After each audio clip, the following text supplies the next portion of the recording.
Welcome back to the channel, and in this video we're going to take a look at doing this part, except we're going to do it in 3D AutoCAD.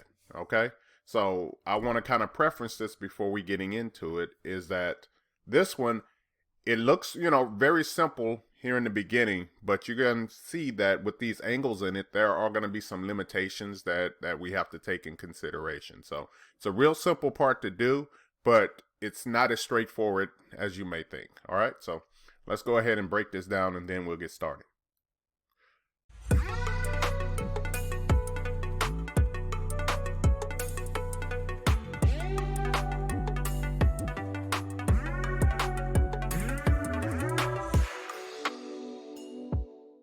Okay, so you know me, anytime I'm doing stuff in AutoCAD, especially three-dimensional things, I like to break them up into pieces.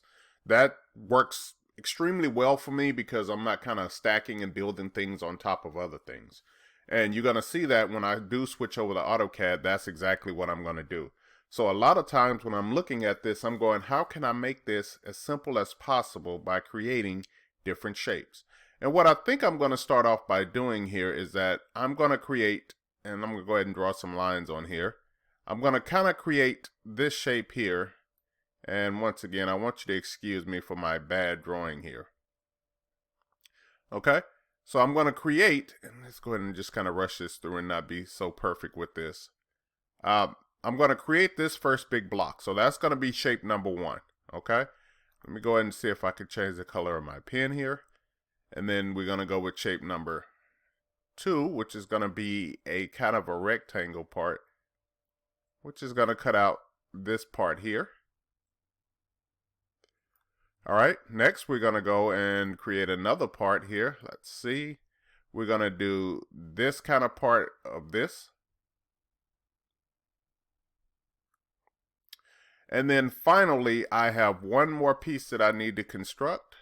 And let's go ahead and change one more color here, which is going to be kind of this little trench that's going right through here behind it. Okay, so that's the way my mind is thinking when I'm creating this. All right, so I can see 4 distinct parts that I can use in AutoCAD to create this. Now, in Inventor or even in SolidWorks, you don't have that benefit of creating parts and things of that nature, but you're going to build on them in different steps. So if you look at those videos, you're going to see that I created those doing steps, right? So we created one piece and then we kind of put the next piece on it, but we did it in a more of a step sequence. AutoCAD, I can create all these blocks individually, go ahead and start extruding them, put it together, and voila. All right, so let's go ahead and switch over to AutoCAD and start creating this. Remember, 4 shapes. Okay, so here we are in AutoCAD and I'm on the Home tab. So the first thing I'm going to do is I'm just going to go ahead and set AutoCAD up to do 3-dimensional stuff. So I'm just going to select the drop down, or the fly up in this case here, and then go to my 3D modeling. I'll wait for the tab or the ribbon at the top to change. And then we're going to go ahead and do our standard stuff, which is going to turn off the grid here. And it's still kind of loading up behind the scenes, but we're going to turn off the grid. I usually like to work with my ortho on. That's what this icon here is for. This one is my dynamic input. We don't really need to have this icon, so if you're kind of curious about what that icon is. And then we're going to take a look at what running O-snaps that I do have turned on. And these are going to be the ones. Okay, so now we're ready to create this in 3-dimensional. Right. All right, to give you a better view of what I'm actually looking at here, I'm going to go back to the drawing that I created, which looks like this. All right, so we're looking at this from a top down. I want you to first kind of focus on this kind of shape here, and that's going to be the first one that you're going to see me create. All right, so we're going to come back here. We're going to start with the line, or I can use a polyline. Either one of these is going to work. Remember that.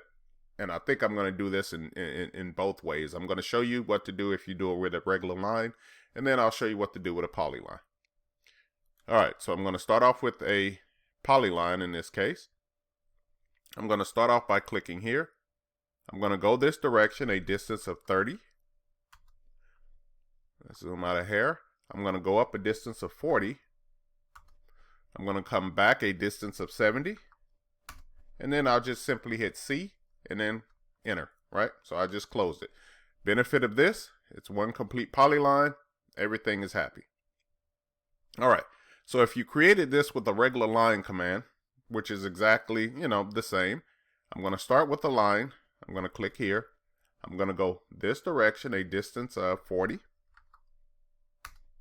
I'm going to go up a distance of 40. And then I'm just going to close this, right? So C enter. All right, so we know that this is individuals. These are individual lines.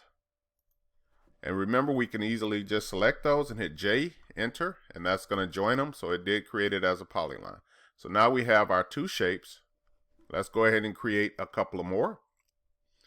Next, I'm going to go ahead and create this trench. So I'm going to use this polyline here. I'm going to start a line going from here, going this direction, a distance of 10. Now I'm going to use the rectangular coordinate system. So I'm just going to simply type in 30, 30, enter. And then it should make that angle line for us. We're going to go up a distance of 10. And then just see the close, right? That's our third shape, or that trench shape that's kind of running through there. And then we finally just simply have to make our rectangle here. So I'll just do a rectangle. Let's click here. And then now I have to send this a certain distance, and I'm just going to send it the full length of my shape here, which is going to be 70, comma, and then the height of this is going to be 15. All right, so those are the four shapes that we're going to need to create our object that we wanted, right? So let's go ahead and put this in an isometric so we can kind of see this as I'm building this. So I'm just going to select that corner here, give it a second here, and it should rotate my screen here. Okay, but and while it's waiting and doing that stuff, I want to thank you for watching these videos. Please let me know if you're getting any benefit out of these, or hopefully it's helping you. I know AutoCAD is not a primary having a tongue tied today. It's not, main use is really not for three-dimensional stuff, but I find that you can do some of this rather quickly if you know what you're doing. So I can do this part or something that's a little bit complex, and I've done this before, and send it over to Inventor. But anyway, and if you are liking this, please consider liking, subscribing, and all of that other fun YouTube stuff. All right, so I have this in an isometric view, right? I'm going to go ahead and switch my visual styles over to shades of gray, just so we can take a look at this a little bit better. All right, so this is the back part. So I'm going to go to the extrude command. I'm going to go ahead and select this back part. Go ahead and hit enter after that. And then I'm just going to send this up a height. Now, if I'm looking back at my drawing, that height is going to be 40. All right, so I have my first piece here. All right, now I want to work with the front piece of this, and then I'm going to put it onto that. So I'm going to come back to the extrude command. I'm going to go ahead and select this piece here. And then I'm going to send this up a distance of 15. All right, from this point, I'm just going to move this. So I'm going to go ahead and select it. Let's go ahead and use the move command. And we're going to place this endpoint right onto that endpoint. And then we're going to go ahead and join this together, right? But we're not going to use the join. Join is a 2D command. Remember that in 3D, we have to use a union. So I'm going to go to union. And I can select either of these parts, and it doesn't matter which order I select them in. And once I hit enter, you see that line disappears. All right. Next thing I want to do is I'm going to go ahead and select this piece here. Go back to the extrude command.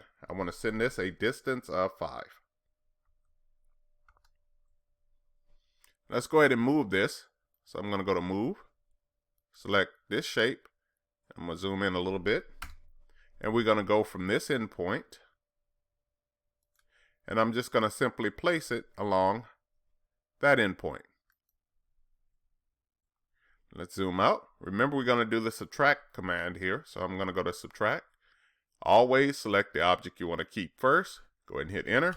And then you see it might be hard sometimes to select this piece. And if it is, I can get away with putting a window around it here.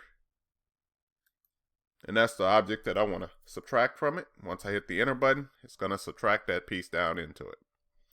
And then finally, I have my rectangle over here. So I'll just go back to the extrude command. And I'm going to send this down a distance of 20. All right. Next, I want to place this one from the midpoint. So I'm just going to go to move. select this object here, go ahead and hit enter, and I want to move this from this midpoint right to that midpoint. We're going to go back to the subtract command, so we'll go to subtract. I want to first select the object I want to keep. Let's zoom in a little bit more. So I want to keep this object here, go ahead and hit enter, and then I want to subtract that object from it. And when I hit enter, you're going to see that I have totally completed that part that I was trying to create, right? So rather simple. It's just a few steps that you got to kind of do or understand in order to do this. Now, in order to get this on a drawing, and I've done this in many videos, remember that it almost works the same that if you're working in paper space. Actually, it's really similar to it. So I'm just going to start off by selecting the layout tab here at the bottom. I'll go ahead and delete that viewport here. Then I'm just going to create a rectangle, right? So rectangle, I'll go from 0, 0, hit enter. Then I'll go to 17, 11, enter. Let's go ahead and do a offset, 0.25. And then I'll offset that to the inside. And then we can go ahead and knock out our page setup manager. And as you know, I've done this a million times, so I'll kind of go through this a little quickly, and then we'll get to just the dimensioning part. But I'll go to modify, DWG to PDF, ANSI full bleed 17 by 11. I'll usually set this to extents, although window will work as well. So I think I'll go window this time. Let's go the inside. Let's use these inside rectangles. So inside to here, down to here. We're going to center this, set it equal to 1 to 1, and then go ahead and hit OK. And once I hit close, you're going to see that it does match the paper. All right, so once we're at this part, we can, usually if we were dealing with 2D stuff, we would usually cut some viewports in here. But I can also go to the same layout tab that I did before. Let's click it here. And then we're going to have the base option that is located here. Select the drop down, go from model space. We're going to give it a second, and it should pull our drawing up from behind. Now, this is one of the huge benefits of doing things here, especially in 3-dimensional, is that it'll create all of these views for you, right? And let's see, it's kind of loading up behind, and this is one of those things that's depending on the complexity of the part and how fast your computer is. All right, so this is giving me the front view or the back view. You can select what view you want here at the top. So if I wanted to start this off as the top view or anything of that nature, and maybe it's a good practice to go back and show you exactly how you should set this up, so you're not guessing on which view this is. And if I'm not mistaken, I know I drew this correctly, because if I set the top view, it looks like this. All right, but I want to do this on the front view. I'm going to go ahead and place my part here. And once it's asking me to exit, I'm just going to hit the enter button. Then I'm going to come up and I'm going to click this part here, this one here, and then I'm also going to put an isometric here in the top corner. Now at this point, I'm actually done. So I can hit the exit. And then it's going to create all of these parts for me, right? All right, another thing that I might want to do here is I'm going to select this view here. Let's go ahead and edit the view. We're going to go ahead and make this one shaded, right? So we're going to go ahead and change the visible lines to shaded with visible. And then if you want to, you can also make this a lot smaller. So remember that, it doesn't have to be the exact size of what we're creating. You can see that the parent is 1 to 16. So let's go ahead and make this a little bit smaller. Maybe 1 to 20 looks good to me. Let's go ahead and hit the OK button. So everything is fine. I would go ahead and, go through setting up the dimensions. You can go back and look at the 2D drawing of that on how you can do the layers and things of that nature. But I'm just kind of giving you a rough overview in this video. But I'm just going to go to D-Enter. And I'll set up the, minimum styles to this, right? So if I go here, and remember that we're dealing here in paper space, so it doesn't matter which one of these I use. I'll go to Modify. I always like to start at my right tab. Don't know why, force a habit, but I'll start here in my primary units. Let's go ahead and tell it to suppress those trailing zeros. We're going to go to Fit. Remember, we don't have to deal with a scale factor since we're in paper space. Next, we're going to go to the text. If you want to adjust the text height, just make this 0.125, which is a standard text height. Underneath our symbols and arrows, we have no center mark, so I'm just going to turn that to none. And then I'm going to jump over here to the lines, and then we can, adjust the offset or the extension beyond. Sometimes I'll change this or not, but that's usually the basic stuff that I do. Now, besides creating the layers and other things of that nature, you can go through and do that. But in this video, I'm just trying to get you to put dimensions on this and other things of that nature. Okay, so now I'm just going to jump to this annotate tab here. I'm going to go ahead and start putting my dimensions on here. And so I'll just do a linear dimension from here to here. And then I'll just keep knocking out all of these dimensions as you've seen in the other video, right? So everything from this point on is really similar to what you've seen. Now, here's a problem that I, find myself having. Sometimes these come on and it depends on what you're selecting. So make sure that you're clicking on actual endpoints. Other than that, it'll sometimes pick on the nodes of these other ones. So to alleviate that, what you should be doing is that anytime I place a linear dimension on here, is I go and I make sure it goes to that endpoint and then it goes to that endpoint. Now, here's a faux pas, or one of those things that most people will grade you on. It's a no-no to dimension to hidden lines. And I actually did that on the AutoCAD 2D video. Yeah, it's really one of those things you shouldn't do.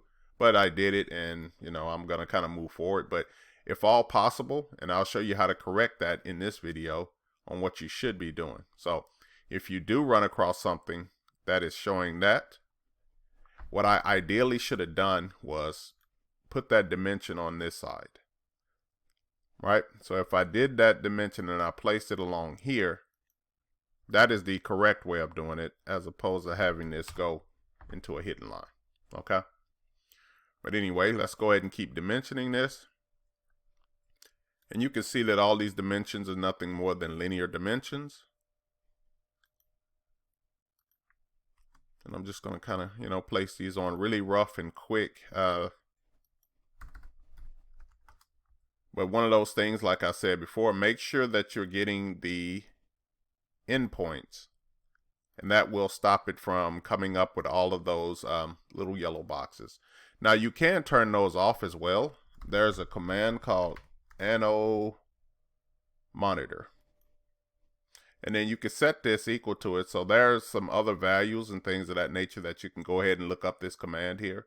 But the Ano Monitor command is one of the things that actually controls if you want to have those boxes turned on or off. So if that's something that is annoying you, you can turn them off. I would recommend you kind of looking up that command, just so you're not having those pesky yellow boxes appearing every time you do something, or you may have missed an endpoint. Okay, and as you can see, I'm almost actually kind of done drawing dimensions and things of that nature on this drawing here. All right, so over here, we're just going to go ahead and place a dimension here, which is more or less a reference dimension. And all of these actually on this side are reference dimensions, because you see that these dimensions actually pop up on your other views. Okay. All right, so that's going to be all for this video. Hopefully you enjoyed kind of seeing me create this doing three-dimensional AutoCAD. It's really simple to do. Just make sure that you continue to do the steps and understand how you want to place this together. So my mind works with this as a puzzle. And, as I say, hopefully, you kind of gained a little bit more knowledge of at least how AutoCAD 3D works. All right, so thank you for watching this video. And as always, keep drafting, and I'll see you in the next video.